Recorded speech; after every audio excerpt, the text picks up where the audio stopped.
राम राम भाई। तो आ गया हूँ एक नए वीडियो के साथ और एक नए प्रोग्राम के साथ। ये जो प्रोग्राम है ये थोड़ा सा अलग है बाकी सारे प्रोग्राम से। अलग क्या है? अलग बस इतना है कि इसकी सैलरी थोड़ी अच्छी मिलेगी, कि थोड़ी आपको ऐसे जस्टिफिकेशन मिलेगी कि हाँ, मैं अगर सेल्स कर भी रहा हूँ, मैं अगर इस बैंकिंग इंडस्ट्री में हूँ भी, तो ये वर्थ इट है। बाकी जो बैंकिंग की जो लेवल्स होंगी, बैंकिंग की जो रिक्वायरमेंट्स होगी, वो सब कुछ सेम टू सेम होगी बाकी बैंकों की तरह। सारी इन्फॉर्मेशन मैं इस वीडियो में बताऊंगा, शुरू से लेके अंत तक, रजिस्ट्रेशन से लेके एग्जाम तक, कि कैसे कैसे कौन कौन सी प्रोसेस होने वाली है। वीडियो में अंत तक बने रहे, एक एक पॉइंट्स को अच्छे से समझे, वरना थोड़ी दिक्कत हो सकती है। इसके अप्लाई लिंक मैं डिस्क्रिप्शन में दे दूंगा, और अगर आईडीएफसी बैंक आप डायरेक्टली ज्वाइन करना चाहते हैं तो इसके लिए भी मैं लिंक नीचे दे दूंगा टेलीग्राम के, वहां आप डायरेक्टली भी ज्वाइन कर सकते हैं और इस कोर्स के थ्रू भी जा सकते हैं। तो चलिए शुरू करते हैं। तो सारे बैंकों की तरह आईडीएफसी ने भी अपना प्रोग्राम लॉन्च किया है मणिपाल के साथ। तो ये जो कोर्स है वो मणिपाल एकेडमी बेंगलुरु के साथ टाई अप में है, यानी कि ये कोर्स को करने के लिए आपको मणिपाल एकेडमी बेंगलुरु जाना होगा और वहाँ पे 4 महीने स्टे करना होगा इस कोर्स को कंप्लीट करने के लिए। इस कोर्स के हाइलाइट्स में ही लिखा है कि आपको पोस्ट ग्रेजुएट डिप्लोमा का सर्टिफिकेट मिलेगा, जो कि बैंकिंग एंड फाइनेंस सेक्टर का होगा। इस कोर्स में इनरोल करने के लिए जो एलिजिबिलिटी है वो काफ़ी सिंपल है।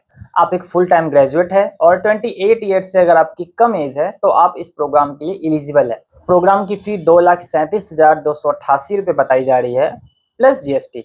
यानी कि आपकी जो प्रोग्राम की फ़ी हो जाएगी वो करीब 2,80,000 रुपये हो जाएगी। और अगर आप लोन के थ्रू जा रहे हैं तो इसमें आप 12 to 18% का लोन अमाउंट ऐड कर ले। वेबसाइट के अकॉर्डिंग ऐसा कहना है कि 100% कोर्स की जो फ़ी है उसे रिफंड कर दिया जाएगा। इनका फ़ी रिफंड करने का तरीका थोड़ा कैजुअल है, तो इस बात पे भरोसा ना करें कि ये लोग फ़ी रिफंड करेंगे। अब हम लोग स्टेप बाय स्टेप रजिस्ट्रेशन से शुरू करते हैं। रजिस्ट्रेशन के लिए आपको नीचे डिस्क्रिप्शन में दिए गए लिंक पे क्लिक करना है, जिससे कि आप टेलीग्राम में पहुंचेंगे। टेलीग्राम में आपको ये लिंक मिलेगा, वहां से आप क्लिक करके दोबारा आप ऑफिशियल वेबसाइट पे पहुंच सकते हैं। इस प्रोग्राम के बारे में डिटेल आपको दो वेबसाइट पे मिल जाएंगे। फर्स्ट जो है वो आईडीएफसी फर्स्ट बैंक के वेबसाइट पे आपको ऑफिशियली ये डिटेल्स मिल जाएंगी, बट वहाँ थोड़ी कम डिटेल्स मिलेंगी।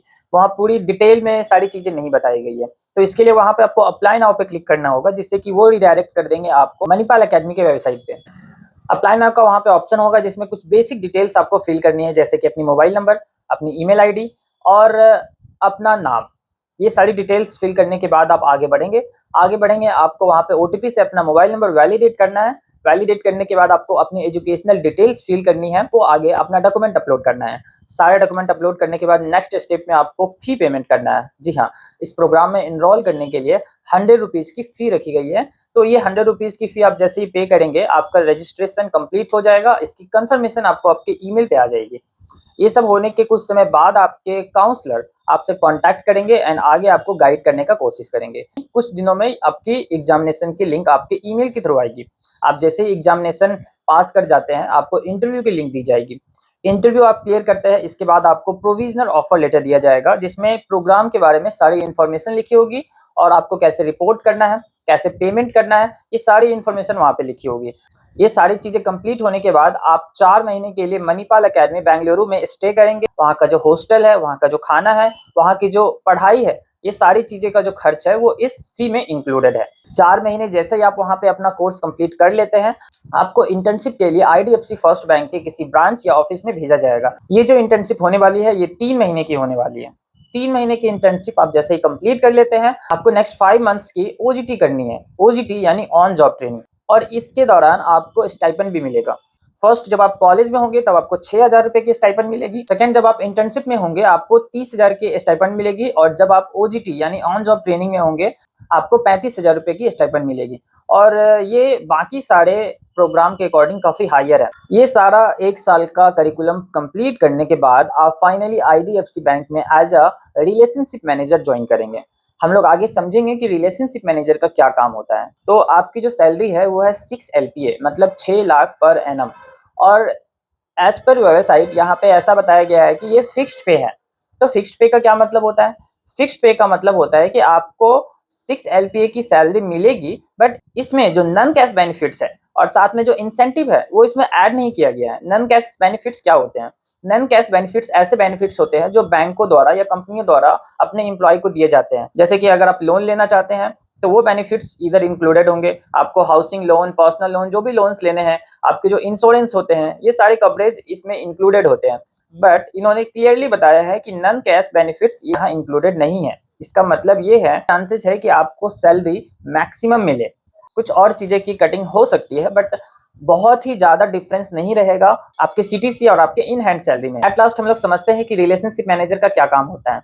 तो रिलेशनशिप मैनेजर का सिंपली काम होता है बिजनेस एक्विजिशन करना, यानी कि अपने बैंक का बिजनेस को बढ़ाना। और बैंक का बिजनेस को कैसे बढ़ाया जाता है? बैंक का बिजनेस को बढ़ाने के लिए आपको सेविंग अकाउंट्स ओपन करने होते हैं, बैंकिंग में फ्रेश बैलेंस लाने होते हैं। फ्रेश बैलेंस मतलब कि अगर आपने अकाउंट ओपन किया है तो उस अकाउंट में पैसे होने चाहिए। कस्टमर लगभग लाख 2 लाख जितने भी पैसे ऑन एन एवरेज होते हैं वो उन्हें बैंक में रखना चाहिए। ऐसा बैंक का डिमांड है और इससे बैंक की बैलेंस शीट भी बड़ी होती है। और इस बैलेंस शीट को बड़ा करने के पीछे एज ए रिलेशनशिप मैनेजर ये आपका काम होता है कि आप लोगों से ये रिक्वेस्ट करें कि आप अपने पैसे रखें।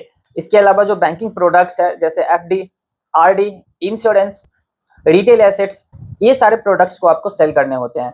और इसके बाद आपको एक पोर्टफोलियो मिलता है। लाइक जो बड़े कस्टमर्स होते हैं जो अपने बैंक बैलेंस को अच्छे खासे मेंटेन करते हैं, उन कस्टमर का पोर्टफोलियो को मैनेज करने के लिए एक रिलेशनशिप मैनेजर को हायर किया जाता है। तो आप उस रिलेशनशिप मैनेजर की तरह यहाँ पे वर्क करेंगे। आपको एक पोर्टफोलियो मिलेगा, उस पोर्टफोलियो में जितने भी कस्टमर होंगे उनकी जो अकाउंट हैंडलिंग होगी वो आपके हैंड में होगी। साथ साथ उसी पोर्टफोलियो से, उसी कस्टमर से आपको अपना बिजनेस को बड़ा करना है। यानी कि सिंपली आप बिजनेस कर रहे हैं अपने लिए नहीं, बैंक के लिए। बैंक के बिहाफ में आप कस्टमर बेस बड़ा करेंगे और बैंक के लिए आप मुनाफा कमा कर लाएंगे। और बैंक मुनाफा कमाएंगे, उसमें से कुछ हिस्सा आपको देंगे एज अ सैलरी, जो कि 6 LPA है। इस वीडियो में अंत तक बने रहने के लिए धन्यवाद। उम्मीद करता हूँ कि आपको ज़्यादा से ज़्यादा डिटेल्स इस वीडियो में मिली हो। अगर कुछ डिटेल्स मिसिंग है तो आप प्लीज़ कमेंट में लिखें और बाकी लोगों को अवेयर करें। इस प्रोग्राम को अगर कोई आपके रिलेटिव्स या कोई और ज्वाइन करना चाहते हैं तो इस वीडियो को उन तक पहुँचाएँ। और धन्यवाद। मिलते हैं किसी अगले वीडियो में एक नई इन्फॉर्मेशन के साथ। Thank you.